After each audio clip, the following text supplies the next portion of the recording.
Bom dia a todo mundo, estamos aqui com mais um DigiLabour Summer School. Meu nome é Rafael Groma, sou professor do mestrado e doutorado em comunicação da Unisinos, no Rio Grande do Sul, e coordenador do Laboratório de Pesquisa DigiLabour, o Summer School, que é um evento em parceria com a Editora Autonomia Literária, com o grupo NETS da Universidade Federal do Ceará, com o IHU Unisinos. E hoje temos aqui para conversar com a gente a professora Kylie Jarrett, da Maynooth University, na Irlanda, autora dos livros sobre feminismo, trabalho e mídias digitais, a dona de casa digital, e com Susana Pazunen e Ben Light, Not Safe for Work, Sex, Humor and Risk in Social Media, um livro que foi premiadíssimo.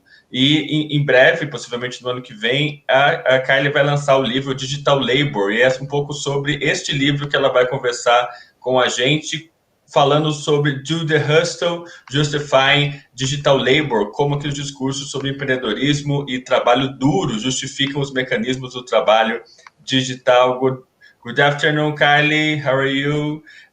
Welcome to Brazil. Thank you. It's love. I wish I was actually in Brazil. It's like 1 degree out there right now. I'd like to be somewhere else. Well, the floor is yours.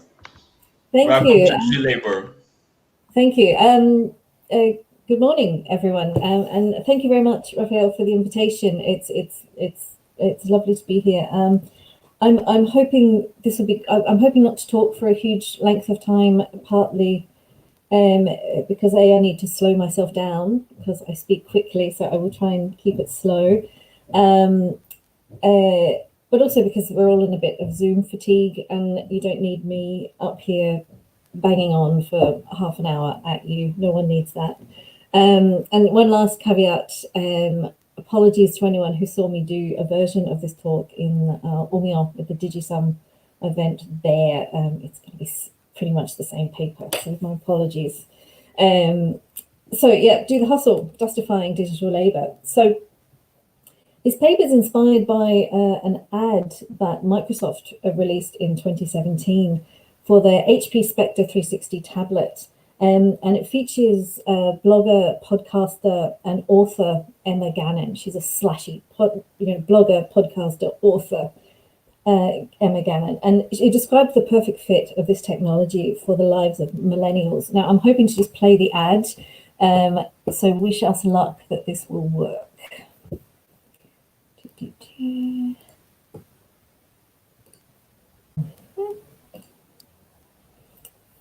Are we ready to go? We are ready to go. Lovely.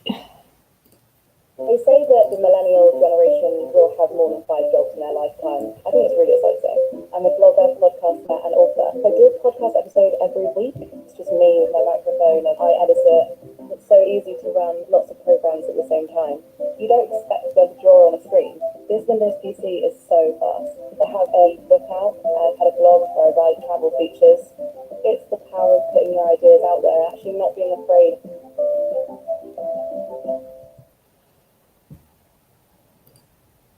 So, hang on, I've stopped sharing. Yes, lovely. The bit I want to draw your attention to is right at the beginning, where Emma Gannon says, they say that the millennial generation will have more than 5 jobs in their lifetime.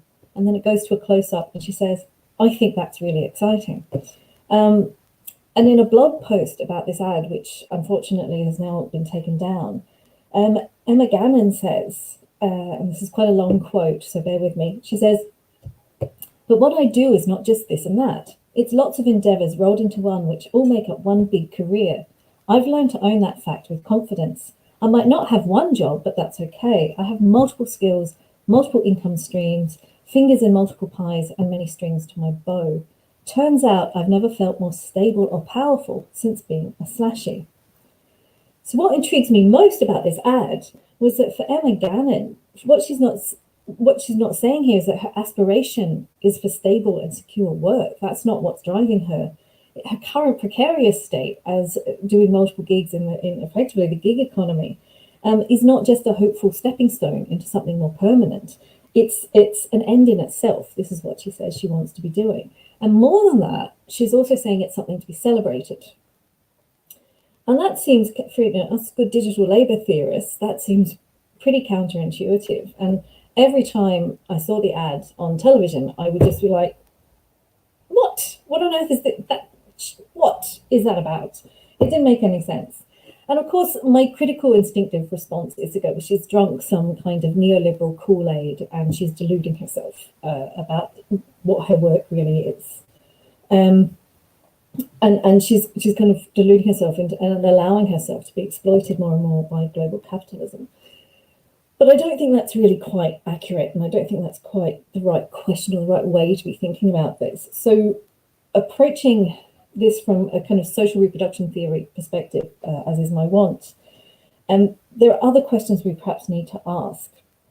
We need to consider that perhaps celebrating entrepreneurial precarious work context is not actually Kool-Aid at all, but it is actually that it is understood and experienced as desirable by many workers, that it is actually considered good work and experienced as such. So the question is not whether being a slashie really is great, really is a good form of work, but how has precarity, insecurity, overwork, and lifelong labour instability become represented or experienced as an ideal? What's making this model of labour resonate with people? They're the kinds of questions that I want to ask.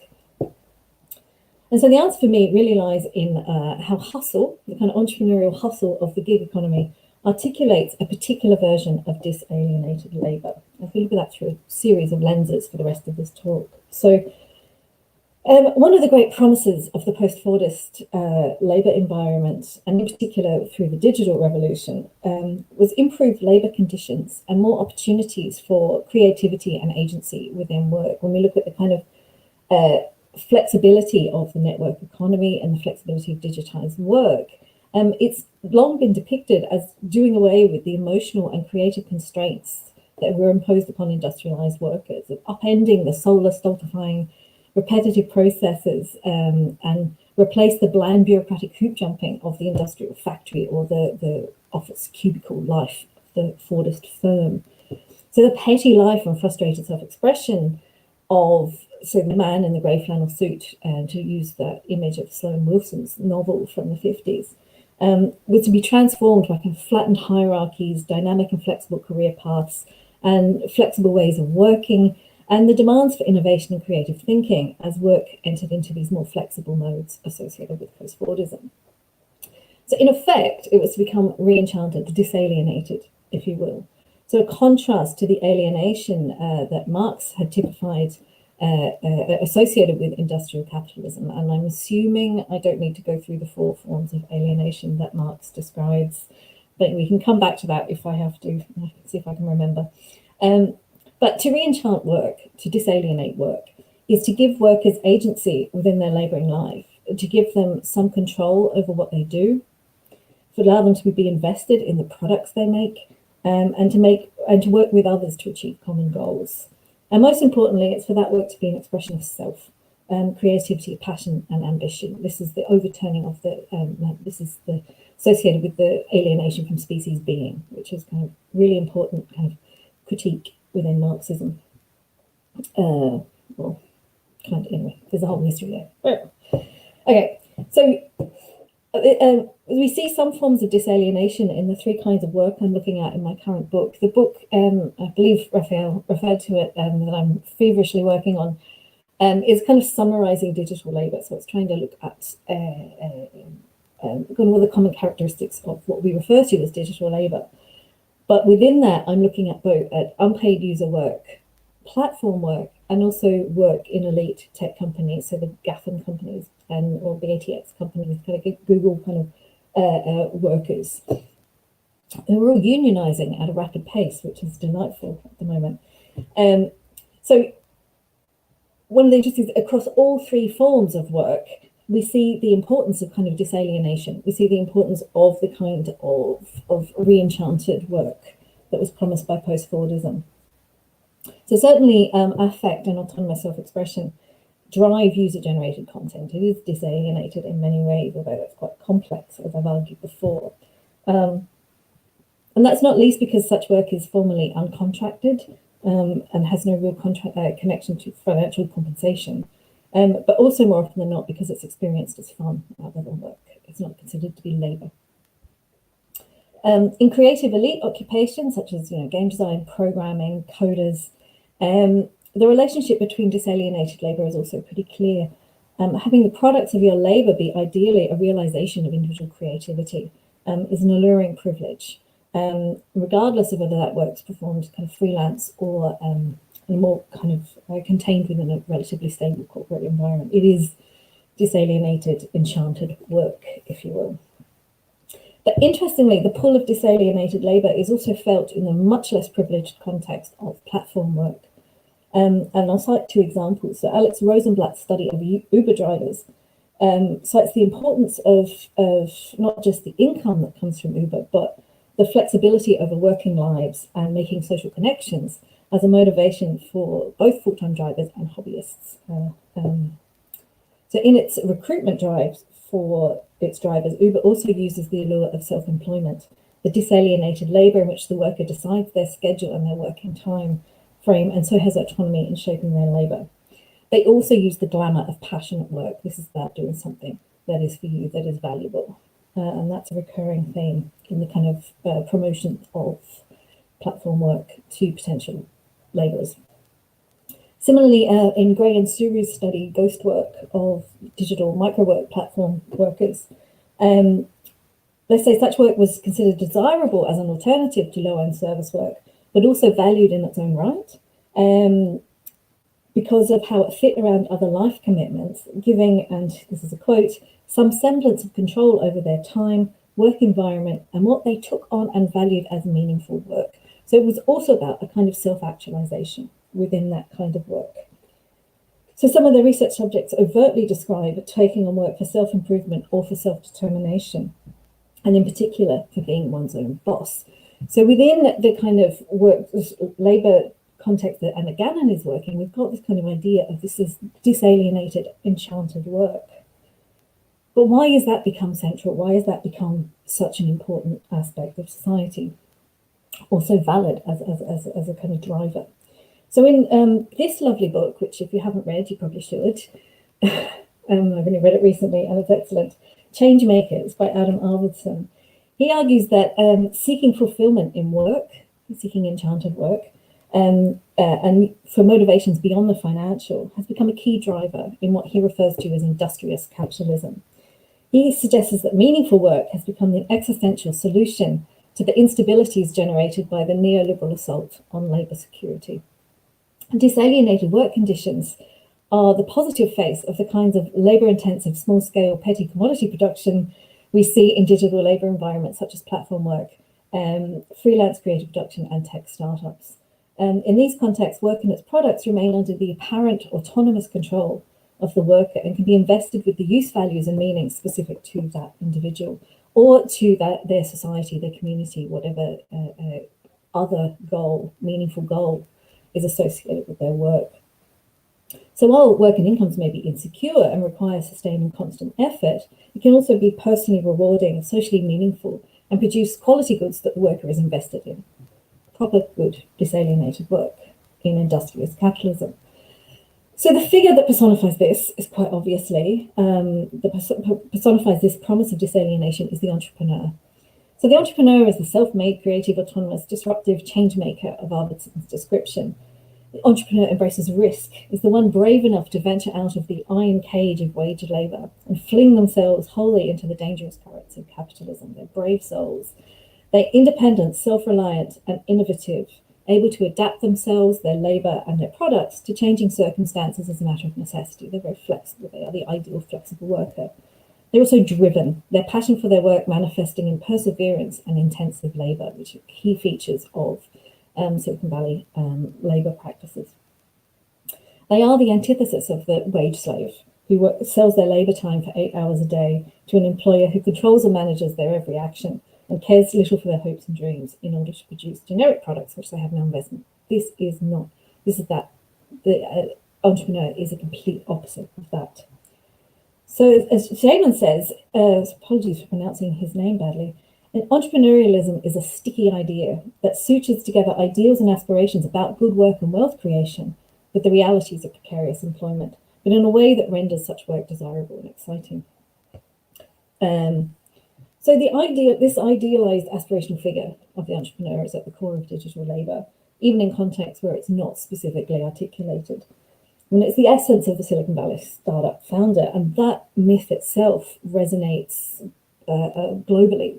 We've got stories from Africa and China of it being embedded in government policy, for instance, about industrial development, is this idea of the Silicon Valley startup founder entrepreneur. But we see it in the actuality of the hustle engaged in by freelance web designers or game developers who invest their social lives in generating potential work contracts, for instance. We see it in the unpaid hope labor of building glamorous and idealized online profiles in the hope of securing the next gig, in the hope of impressing an employer who you might be looking to secure a place with. It also undergirds the platform economy where workers transform talents and skills, whether it's knowledge of a language, coding, web design, or an asset such as your car or your bicycle, into a revenue source to generate income. So you maximize the value of your assets is the essence of entrepreneurial activity. So why does the entrepreneur, though, have resonance today? So we've kind of established that, disalienated work is lovely. It's kind of counter Marx. The entrepreneur is the personification of disalienated labor. Then why is that resonant today? To me, I think it's a logical consequence of a shift in the value system animating capitalism. And here I turn to Boltanski and Ciepela and Thévenin, who have identified the emergence who way back in the day, identified the emergence of an increasingly dominant value system in capitalism. They argue that capitalism, because it's such an unjust system, has to justify itself to workers. So why would we sell our labour time for the scraps we get from industry, unless there's some kind of sense that this is legitimate, that this is valued, and that this is something that is has kind of normality or kind of normative pressure to it. And they say that this changes over time, and they identify most recently what they refer to as project-oriented or connectionist or networked regime.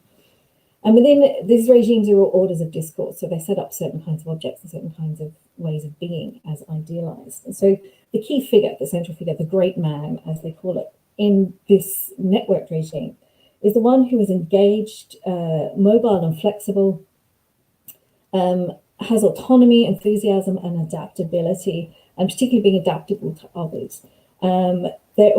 These are the qualities personified by the industrious hustling digital laborer. So the digital laborer is this kind of great person in what they consider to be the dominant way of understanding labor, understanding work or industry or capitalism, starting from, I guess, around about the 1970s. So the little person, the person who doesn't succeed in this system, is unadaptable and rigid and rooted to the security that comes from stable and fixed labor contacts. So having a stable job and a steady career makes you a lesser person in this framework. So the just behavior of a great man lies in actually extending the networks and redistributing information, facilitating contracts, building the network further and further and further. And the cost of this, though, is the sacrifice of anything that impedes that flexibility and availability, such as attachment to local security and roots and stability. So what we see is the ability to move between projects, to juggle the multiple career paths that Emma Gannon talks about. Sorry, something just flashed on my screen there. To juggle these multiple career paths that Emma Gannon talks about that she does using her Microsoft Spectre tablet, is the key test of success. Being able to do that effectively, whether you have the Microsoft Spectre tablet or not, is the key test of success in this regime. So you become a successful person if you can do this, if you become the entrepreneurial hustler. So the hustler becomes the legitimate form of worker when this becomes the dominant mode for thinking. So what particularly interests me, though, is that this regime emerged out of what Boltanski and others refer to as the artistic critique of capitalism. They identify two forms of critique. One is the social critique, which is typically around equality in kind of economic conditions and brutality, and kind of grimy end of kind of wage struggle, for instance. So capitalism will respond to that and redefine itself and create a new model for justifying engagement with it, and new models of good work within it. But this version, they say, emerges out of an artistic critique that developed in the 60s and 50s and 60s, really. And it focuses less on the kind of material conditions and more on the sense of authenticity and alienation in the work of industrial capitalism. And it comes from an underlying kind of Marxist premise, typically. So these critiques range from condemnation of workplace hierarchies and organizational fixity to the nature of mass-produced consumer goods and the subjective oppression that comes from bureaucratic labor. So the capitalism depicted in this critique is the hollowed out and controlled spaces we see occupied by Harry Braverman's, de-skilled workers, and Mills's white-collar worker who produces nothing and is forced into cheerful compliance with that regime. We see William White's Organização man. And we see echoes of Adorno and Horkheimer and Marcuse's critiques of the substantive instrumental rationality of the culture industries as kind of stripping out of meaning from what we do. So the core of this critique is influenced by Marx's early insistence on the importance of alienation from species being. So the industrious entrepreneurial worker that we've been describing, who works for self-realization, embodies the rejection of this principle. So not only is it good work, it is, again, disalienated good work. So arguably, so the entrepreneurial hustler is the answer to the solutions. Is a solution to the problems of capitalism. This is how we get out from underneath it. So entrepreneurs, arguably, are Marx's children. I don't know if you claim parentage of that, but there we go. Moreover, it's a very romantic ideal, being an entrepreneur. And this is where I diverge from Arvidsson, who also uses the connection to Boltanski, etc., and the spirit of contemporary capitalism in his book. He says that industriousness that he's talking about is tied to American-inflected Protestantism. It's kind of a new inflection of Weber's argument. But I suggest it's actually, in fact, tied to Romanticism. And Romanticism, as Colin Campbell says, is characterized by a primary emphasis on creativity, which presupposes God as a supernatural force present in the natural world, but also present within every individual as a unique and personalized spirit, that of genius, each individual's genius. So Romanticism privileges imagination and associates the exercise of imagination with pleasure and positive morality. So Romanticism is then a philosophy which legitimates the search for pleasure as a good in itself, and not merely a value because it restores the individual to optimum efficiency. So seeking work that exercises imagination and creativity, but also seeking work that gives you pleasure, as the entrepreneur does, is to pursue romantic ideals. And so this romantic logic has been imported into business self-help books, and into the spirit that animates contemporary capitalism. The answer to the artistic critique is a romantic subject. This spirit, which is about asserting that the true goal of work is to self-actualize, to engage with species being, is a romantic goal. The obligation to his or her genius felt by the romantic is commensurate with the obligation of the digital laborer to do what we love, for all of us to do what we love today. So the romantic figure has, as a romantic figure, the entrepreneur has a lot of purchase within the social fabric. In particular, it resonates with desires that extend beyond the conditions of work, what we would call work. So Colin Campbell's argument, on which I'm basing this suggestion, is actually about consumption. His book is called The Romantic Ethic and the Spirit of Modern Consumption. He turns Weber on his head because he says Protestantism and the emergence of Protestantism doesn't explain consumption that had to happen in concert with the increase in production. So how do you explain people consuming and engaging in the kind of novelty of consumption through Protestantism? Because it doesn't actually make sense. It had to be this counter movement, this counter animating kind of spirit or spiritual meaning system, value system that allowed consumption to happen. So consumption is riddled with romanticism. It's riddled with this idea of we consume to express ourselves, to self-actualize our own genius and our own sense of self. And that is also embedded deeply into the sciences and therefore into the kind of neoliberal frameworks of well, most of the world these days. So this idea of romanticism and our obligation to our own genius, it saturates our lives. And so it's this wider resonance in beyond work that helps the entrepreneur, which has been set up as the ideal version of worker, to become a desirable identity position. It's embedded broadly and deeply into the cultural fabric and into our psyches. So just as an aside, it just struck me that on dating sites, I was on dating sites for a long time, and many men used to describe themselves as entrepreneurs, and I'd always ask them what it was they actually did, and they'd just say, I'm an entrepreneur. It's an identity, it's a whole sense of self associated with being an entrepreneur. It's not just what you do at work. So anyway, that was just an aside that came to me. In this context where instability and industriousness, where self-actualization and a sense of agency are validated and valued, it only makes sense that the entrepreneur that was once a marginal figure, and the kind of hustling entrepreneur in particular was a marginal figure in the economy, they've become center stage and they've become a very desirable subject identity to occupy. So this legitimating of the entrepreneur is what paves the way for the legitimacy and desirability of the kinds of unstable, exploitative conditions we see in digital labour environments. So the widespread inculcation and acceptance of this ideal subjectivity is what allows digital labourers such as Emma Gannon to not only accept but desire their insecure work conditions. So digital labour, it may not objectively be good work. Undercompensation, insecure contracts, gender and racial discrimination, and let's not even start on wage theft, are rife in digital labour environments, and there are many other terrible conditions associated with it. But I think because it offers the illusion and sometimes the realization of disalienation, conceptually, it has become good work today. Thank you. I hope that made some sense. Thank you, Kylie, for an amazing presentation.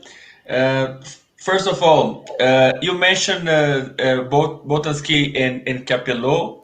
We like them a lot, and we also studied here Dardot and Laval, the new way of world,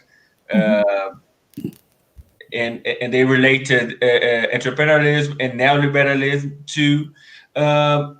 We see these things around good work and entrepreneurship, also in science, in our universities, and in academic work. How do you understand these things about good work, entrepreneurship, and neoliberalism in academic work? I mean, doing what you love in academic work is the biggest trap of all. I'm absolutely exhausted from doing what I love, from going that extra mile, and the increasing pressure that's built into the way, for instance, promotion schemes work, to be self-promotional, to be that kind of hustler as well, to excuse me. Sorry, it's not COVID, I hope. To be that kind of promotional individual, to be that kind of driven person beyond work, and to adopt that holistically as an identity is foundational these days to the kind of neoliberal university.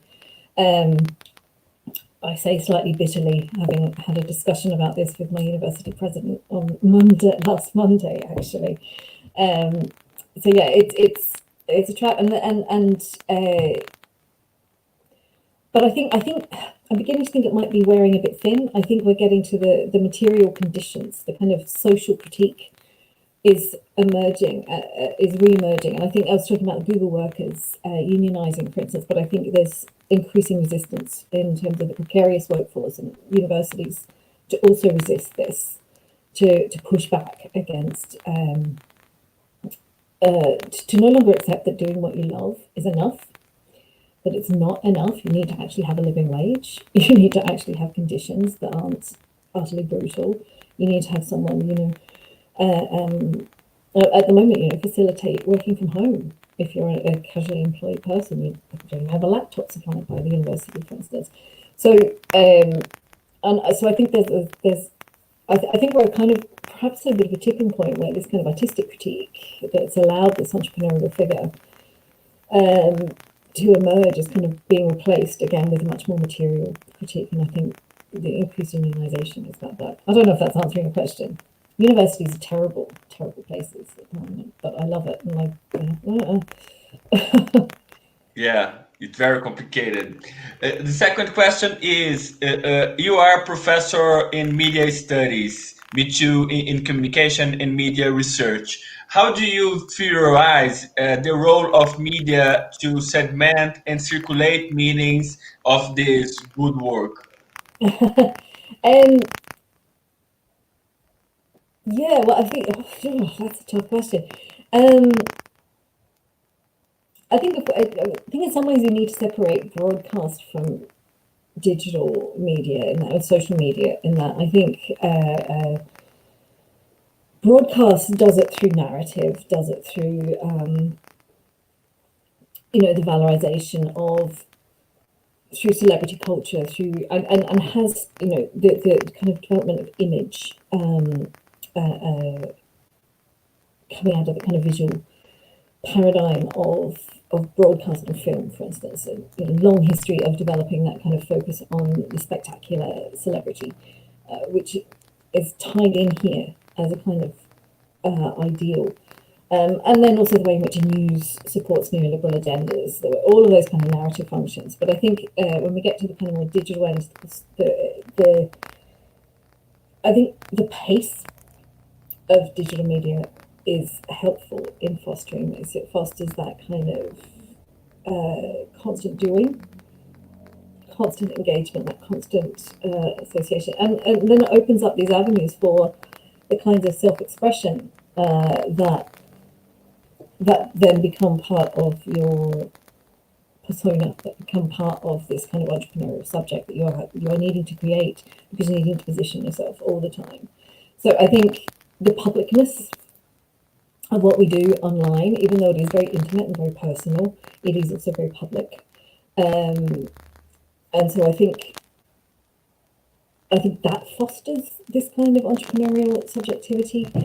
But I don't want to I guess over determine that or over egg that, because I've been watching Bridgerton. I tweeted about this the other day. I watched Bridgerton. I don't know if Bridgerton has had much of an audience in Brazil. Regency period costume drama rom-com. But in Bridgerton, there is this marriage market. It's quite, this kind of social environment is a marriage market, and people are positioning themselves all the time to make desirable matches. They're constructing themselves and they're presenting themselves to make desirable matches. I think what we do in social media is build these kind of entrepreneurial identities, this kind of piece together, kind of moving about positioning, self-positioning identities, has a long history. I think it's intensified, and that the kind of, obviously your social world is a lot bigger. And I think it's just more overtly tied to the economic in ways that it may not have been before. If that makes some sense. Great. Has Bridgerton been a thing in yeah. Brazil, Netflix? Yeah. Just checking. I don't know, because we have here stuff isn't in Australia, so I'm always like, I don't know. In Brazil, it's a hit too. So the next question is quite a epistemological question. Digital labor is a quite controversial concept. struggling concept. What do you mean by digital labor, and how do you defend this concept? Yeah, this book, yeah. Yeah, writing a book called Digital Labour, it sounds very simple, and then it's like, well, what the hell am I talking about? What is this object? Partly I'm being driven by the reviewers and the demands of the publisher, who wanted me to look at, were quite insistent that I look at the kind of elite tech workers as well as the kind of user labour. But I guess historically, digital labour emerges out of the kind of thinking about user labour as a kind of ontological paradigm. But I tend to go with a bit of common sense definition.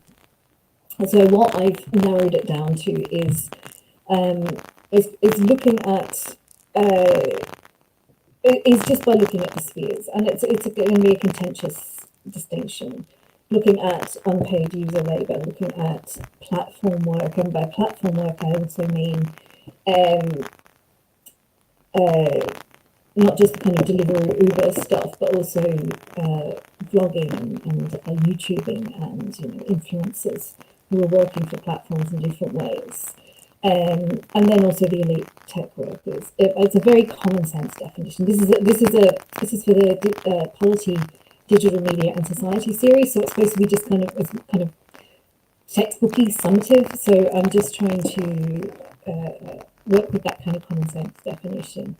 I did do a big argument about the relationship to precarity, but then I realised I kind of just if I've already defined it through a concept, then that's all I'm going to find. I'm going to find precarity as a common thread because I've used precarity to define what digital labour is. So I'm kind of working out that way. I'm excluding the transmedia work, what Carsten Jansen refers to as transmedia work. So, which is about the kind of digital transformation of all kinds of work, because you can't. That's just a bridge too far. And again, these are all false. It's going to be a completely false definition that I'm using. I've got a little, I guess, shamrock, which makes sense because I'm in Ireland. Which have shamrock, little trinity of forms of work that I'm including in my definition. But it's not theorized really, because it's too hard to do that, I think. It's like an umbrella notion too. Yeah.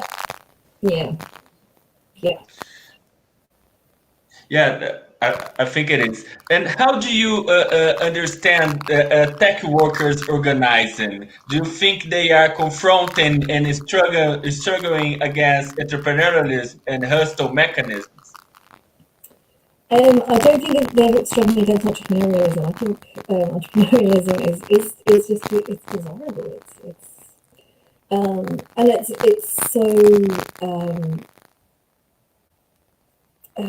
so socially valorized, I think.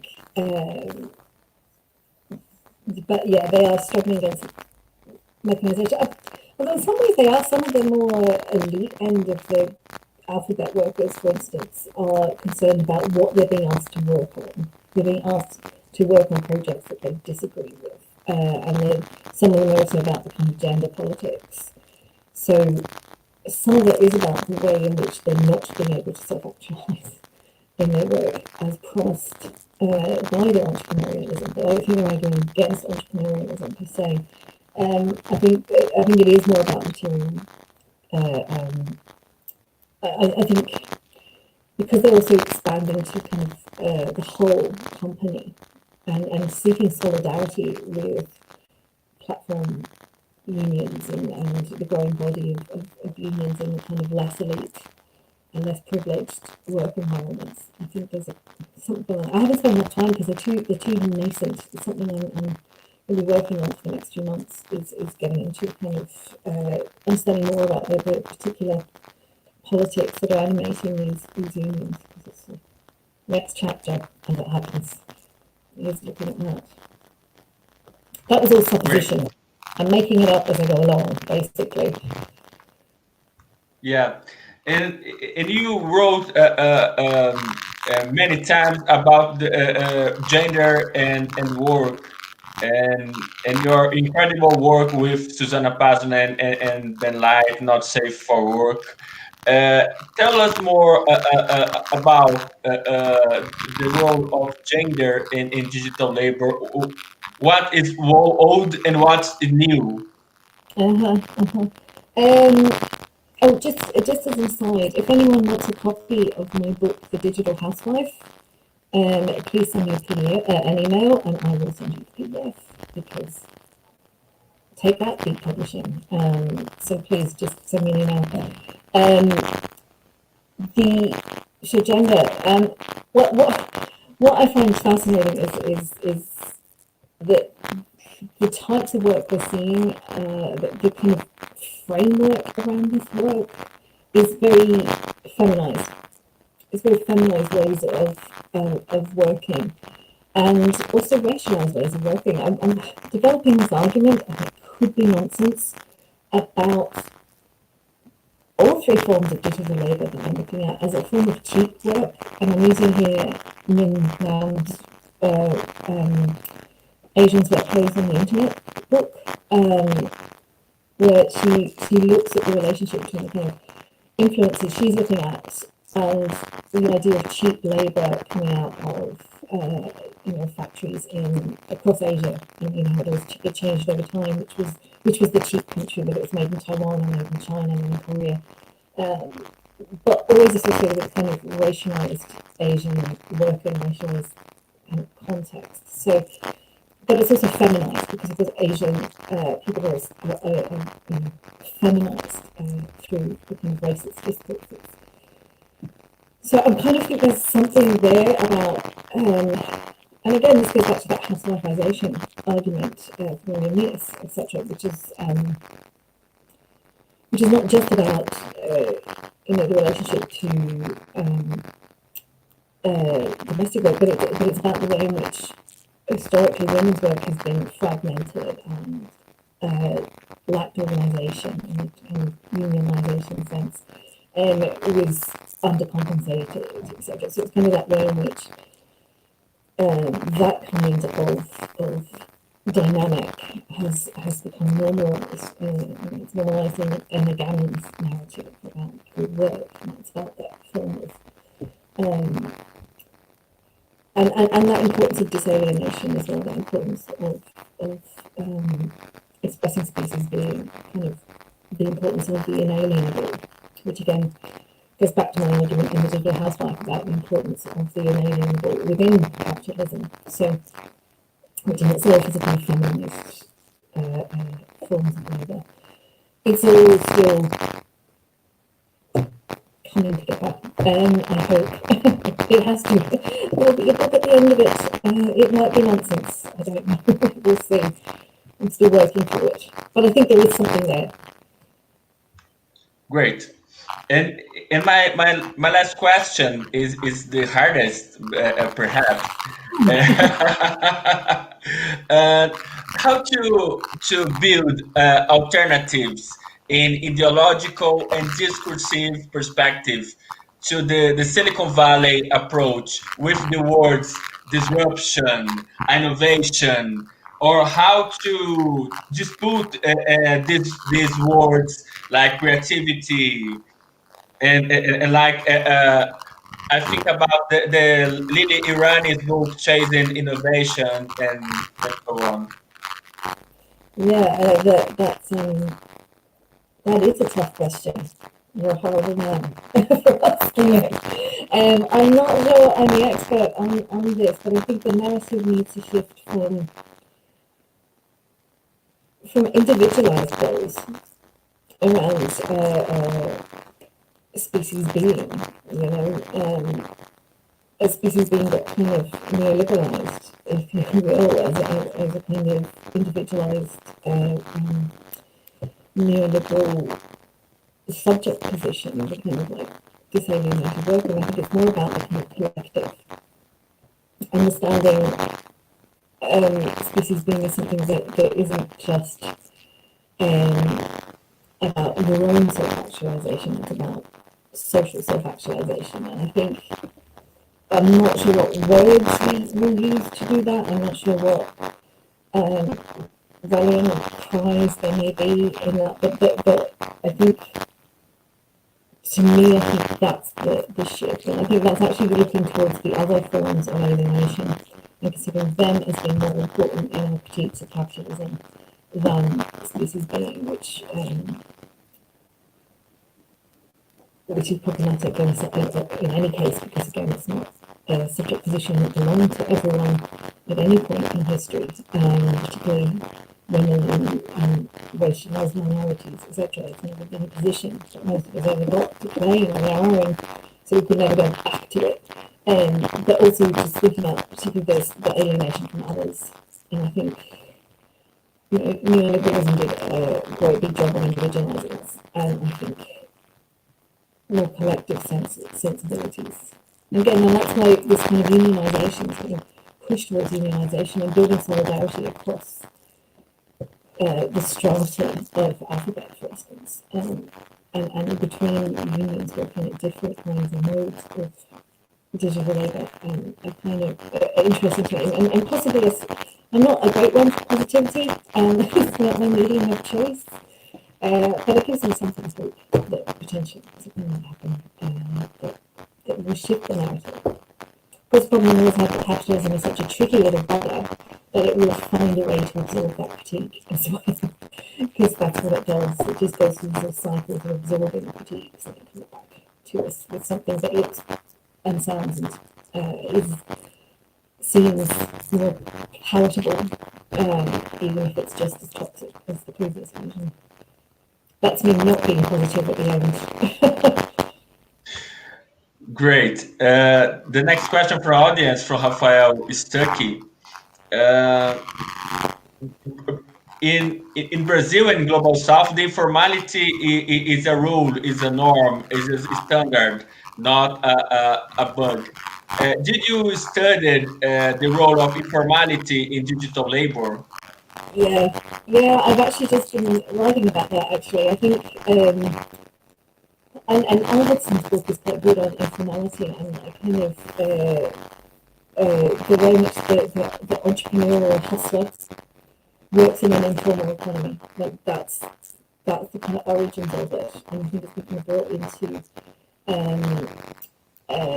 into the context. So informality is I'm talking about it literally. I'm in the middle of writing this chapter at the moment, as a form of as a management technique, and it's from the contractual level to particularly the platform workers, the kind of informal contracts, the employment contracts, not really employment contracts, to the informality of the Silicon Valley workplaces, which are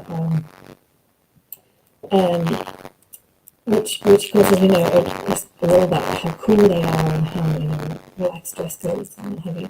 But that in itself becomes a mechanism. But they also don't have things like proper HR procedures and federal contracts that themselves also are problematic in terms of the kind of formality of workers' protections and rights. So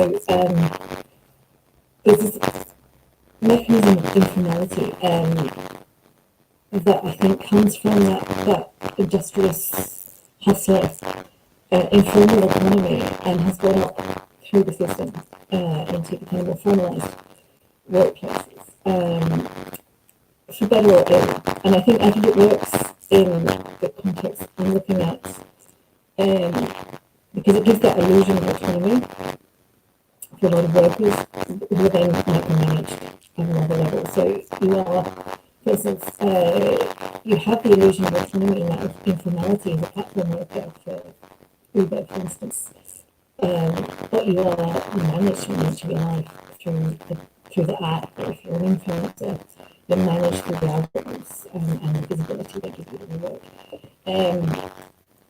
And so there's a sense of the informality and the formality of this economy as a part of this desirability and part of this entrepreneurial advantages of self-realization and control and autonomy, in particular autonomy. But then it gets undercut at the same time.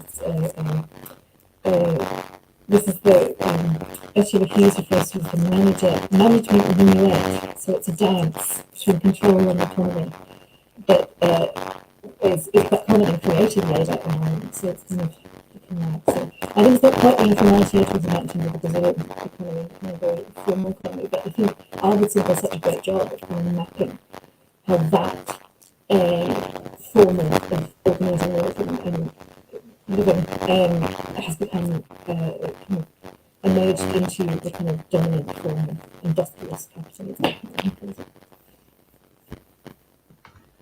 Great. Kylie, thank you very much for your amazing answers, and thank you for having us. Thank you for inviting me, and good luck. And if anyone wants, let's say, if anyone wants a digital house book, I'll shoot it over to you. We are looking forward to reading your new book. Well, I'm looking forward to whatever it might say at this point.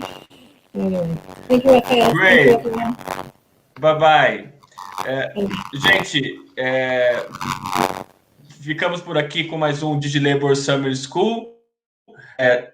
E na quinta-feira a gente tem o último Summer School com a professora Jenny Chen, que é autora do livro Dying for an iPhone, às 9 da manhã. Para quem assina a newsletter, saiu errado às 19, mas é às 9 da manhã, na quinta-feira. A gente vai conversar sobre os trabalhadores que produzem iPhone nas fábricas da Foxconn, na China. A lista de presença está aí no link do YouTube. A gente aguarda vocês no último DigiLabour Summer School, nesta quinta-feira, e anunciamos desde já que em março a gente vai ter 2 grandes conferências com pesquisadoras ligadas ao ativismo digital no âmbito do mestrado e doutorado em comunicação da Unisinos. Um abraço e até quinta-feira.